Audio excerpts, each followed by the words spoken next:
been inviting, I've been inviting more and more people to this, both Nikki and Angie. So I'm going to make sure that I'm part of this call. And then I sent out a video to all of my 300 partners across the country and said, this is a great call. So I do know we're going to have more and more people jump onto this too. And they'll be across the country, but I think it'll be a great, just a great Monday, call. And we'll try to keep it still to 20 to 30 minutes, make it short and sweet. Angie, I'll chat with you too about a few things that maybe I can add to them once in a while, but obviously a big portion of it being what Nikki brings to the table too. So it's just a good way for people to start out the week, and we want to keep encouraging more people to show up to it. So looking forward to that. So happy Monday, everybody. Hello, happy Monday and summer for many of us. Kids are out of school. So if we have time, we'll talk a little bit about what that looks like in the next coming months. But Nikki, as always, take it away. Awesome. Well, good morning, everyone. Big week this week with interest rates. The Fed has a meeting this week on Wednesday, Thursday. We should hear back on Wednesday afternoon about any rate cuts that they are going to make. We aren't anticipating anything. However, there are some factors that may contribute to a decision. First and foremost, the jobs report came out last week. The jobs report basically says how many new jobs were created month over month in comparison to prior months and in comparison to prior years. Those numbers actually came in higher than expected with 275,000 new job creations. We were expecting around 195,000. So quite a bit higher there, which is normally okay, which is great and doesn't necessarily affect mortgage interest rates. However, at the same time, the unemployment rate went up again from 3.9 to 4%. So why that's important is because we have jobs that are being created above and beyond what we were expecting. We also have unemployment rising. So when this happens, again, things are going to happen with inflation. We're not going to see a decrease in that inflation like the Fed wants to see. And they're kind of running into a bit of a brick wall here on what to do and how to handle things from that standpoint. Also, the CPI numbers are going to come in this week. A reminder, CPI is Consumer Price Index. How much are your eggs costing you? How much are you paying for rent? What's your gas costing you on the daily? And how does that affect your overall living and discretionary income? Those numbers are actually supposed to fluctuate a tiny bit, but overall what that really means is that we're going to remain what they would call stable. So we have those numbers that are coming in this week, which is going to be important for us to determine where mortgage interest rates are going to go for the rest of the year. So we're kind of waiting and seeing on that part. With that being said, we did get some preliminary housing numbers in talking about equity position and appreciation. And those numbers are actually coming in at 9.6% appreciation this year, which is 1.5% over last year, which is wonderful news that even as things are going on and we have interest rates that are still in the high sixes, low sevens, that we are seeing the appreciation equity position for current homeowners increase over last year, which is wonderful and increased throughout this year. So anyone who is looking to purchase a home and is saying, oh my gosh, it feels like homes are flattening. It feels like I can get a good deal. It feels like home prices are coming down. They actually aren't. Is an increase overall across the country in appreciation. So keep that in mind as you're having conversations with your potential buyers and also your sellers about what to expect, throughout the year as an overall appreciation rate. So that's kind of what's going on in the market. Again, we're at the high sixes, low sevens. We had some late last week adjustment to the interest rates. It's kind of started to push them towards that 7 mark, 7.25, right around that area. So if anyone obviously does have any questions or further questions about CPI, housing, how that affects everything, just let me know. Sorry, apparently my video blanked out there for a second. Anyway, just let me know. I'm always available. So the topic on the streets that I want to talk about that has came up a lot lately has been divorce. How do you purchase a home if you are in the divorce process? And what are the things that you need to consider when making those decisions? It's important as a realtor, obviously, to understand the client's options and to understand what are the things that we're going to run into when we try to lend on a property when a client is either in the divorce process or hasn't started the process yet, or the process is almost over. So a couple things to consider. First and foremost, budget. The post-divorce budget is going to look different. Obviously, we all know this. Things to consider. Am I getting alimony? Am I paying alimony? Am I getting child support? Am I paying child support? Is there assets that I'm obtaining through the divorce that can be used for down payment? And how is all of this going to come together? And we have to be very diligent, obviously, from a realtor standpoint and a lending standpoint, to understand what those numbers look like, what that budget looks like, and help our clients in that manner. From a purely legal standpoint, the ability to purchase a home either pre-divorce, during separation, during divorce, and not have the process complete, or after complete, is going to vary state by state. Okay. There's two general categories. Number one, we have community property states. All you in Arizona and Idaho and California and Wisconsin and other states like that. There's just a handful of states that are what are considered community property states. What this means is that any property that is purchased during a marital time is considered to be owned by both properties. And it is up to the judge and is up to state law to decide what happens with that property, who can buy it, who has to have knowledge of it, and what happens to it in the case of divorce.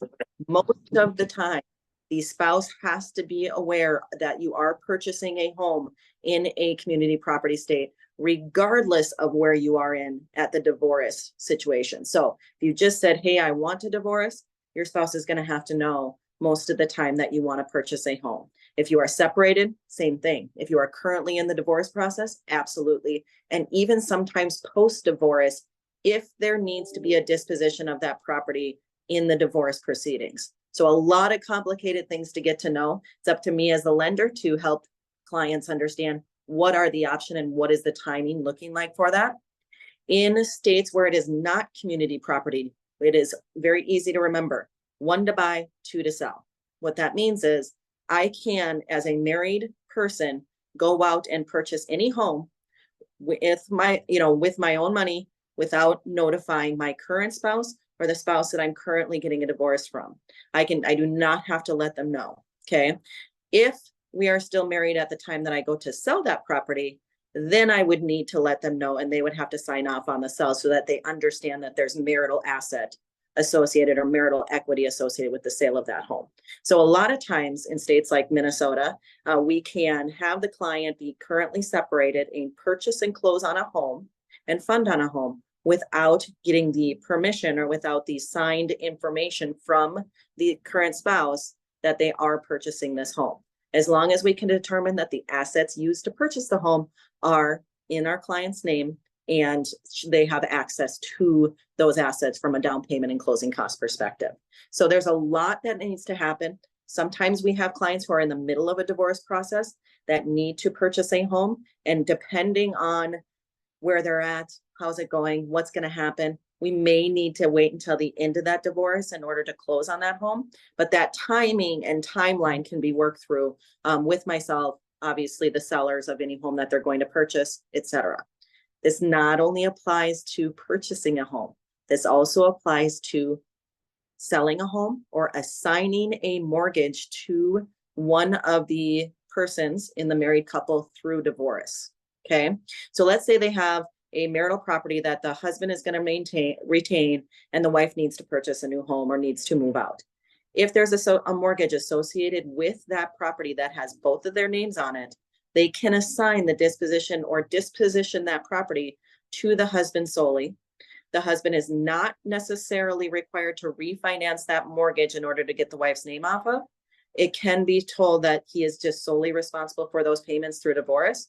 And then when she goes to purchase a different home, that debt or that liability or that mortgage that she signed on is no longer considered hers. So that we have to not only talk through, when we're going through these situations, what does it look like to purchase, but what do you own a current property, and how are we going to disposition that property, and what does that look like moving forward?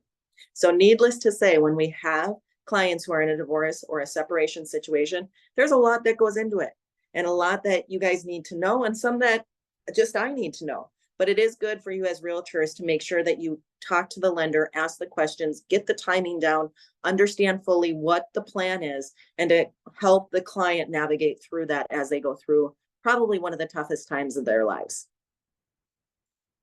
Yeah, absolutely. And my question that came up a couple, but first, me being in Minnesota, if I know like someone's getting a divorce, is there a better time to come to? Is it like pre, in between, towards the end, post? Yep, great question. Yeah. Pre-court, pre-filing would be ideal. Okay.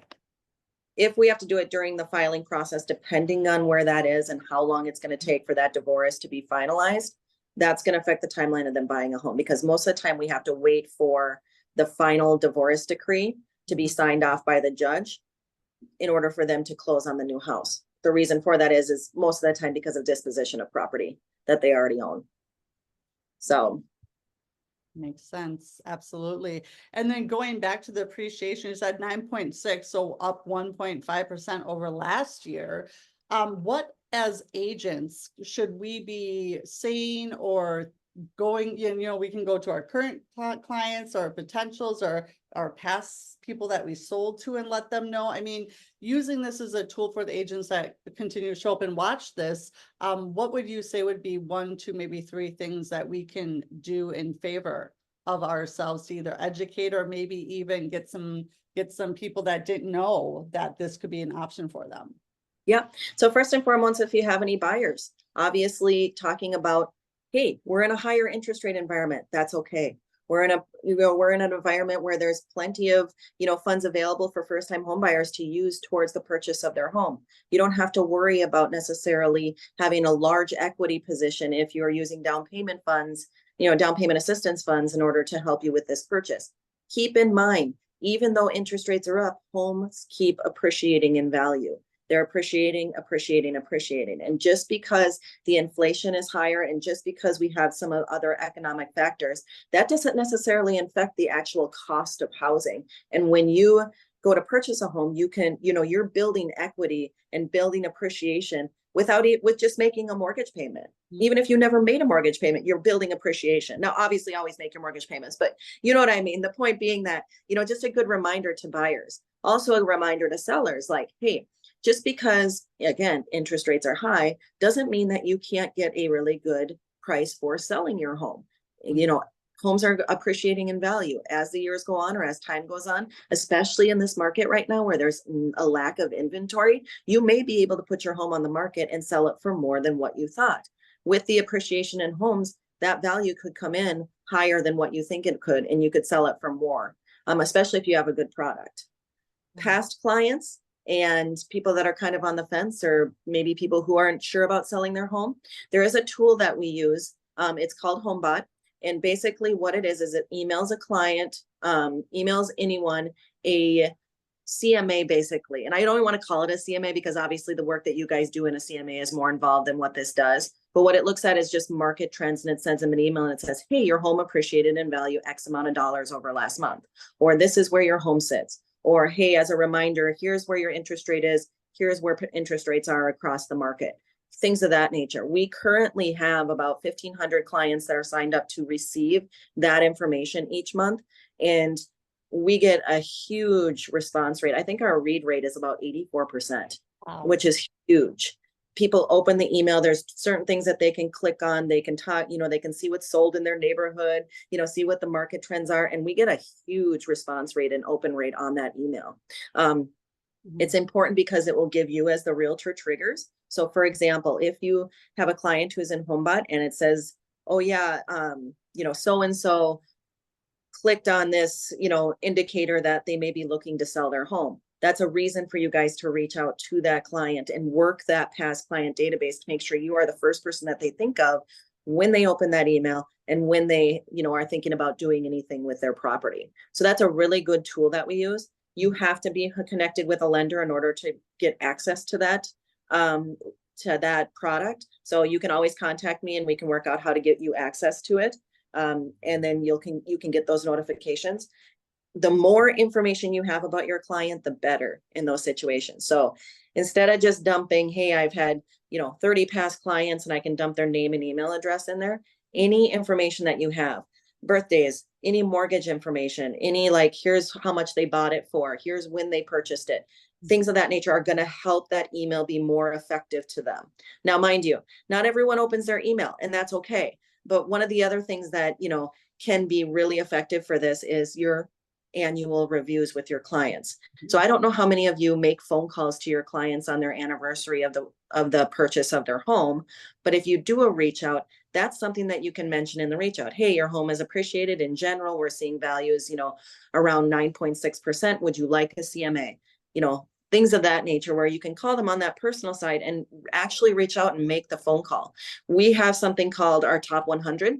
So we reach out to our top 100 clients, or clients that are most likely to move, or clients that are most likely to have, some sort of move within the next 3 to 5 years. Either, let's just say, when they purchased the home 3 years ago, we knew that they were having a baby. We see on Facebook they're having another child. That is a great reason for us to put them in our top 100 and make those phone calls to reach out to them on a personal level. Hey, I saw on Facebook, this is happening, et cetera, et cetera. We don't even have to talk about their home. It's just, hey, I saw this was happening. This is really great news. FYI, I'm calling out with some home loan reviews. Everything's looking great where you are, things of that nature. So get, yourself in front of those clients and talk to them about the appreciation. Those are just 2 ideas and 2 ways that you can reach out, because not everyone's going to open an email. Not everyone's going to answer a phone call. So you could even send a text if you feel more comfortable, things of that nature. So just making sure that database is you're continuously in front of them is a huge part of, really, as we all know, any transaction, and using the data, the 9.6% overall, to help you navigate those phone calls and give you something to talk about. That's so amazing. And what a tool. It's almost like your own private AI. Now you kind of know, and you have a little bit of intelligence on what they're doing, and it will guide you if you use these tools. So technology, it is here, doesn't always work perfectly. And yet when it does, and if you set it up right, and if you feed it, like you said, the proper information, and get it to know what it needs to know, it could be such a difference between you hitting and making your goals, and maybe struggling a little bit where you didn't have to. And if you have a partner like Nikki, I imagine that you said you reach out. So you might even reach out on behalf of our clients that we worked with together in the past, or my clients. So I think that's phenomenal, because you want to be able to get more hands-on and really watch these indicators and be there. And even if it's like a quick text, you don't have time for a phone call, you're at your kid's baseball game or something, but you see someone, be like, hey, was thinking about you, how are you doing? And they'll be like, oh, how did she know? And just that type of stuff. So it's something definitely that's very powerful that we need to lean into if you're not already. Absolutely.